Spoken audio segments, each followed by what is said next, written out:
Noong 1:25 PM, ang Flight 243 ay nag-take off na at nakaalis sa Hilo International Airport.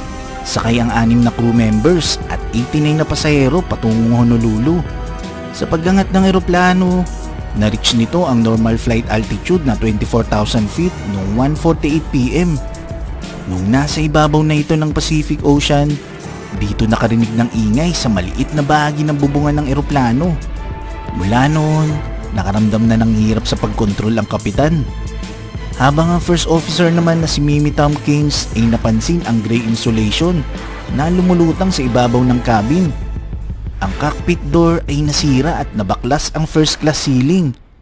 Nagresulta ito ng pagsabog sa decompression na nagdulot ng pagbaklas ng malaking bahagi ng bubungan na may habang 5.6 meters. Dahil dito, na-expose na ang mga pasahero sa kalangitan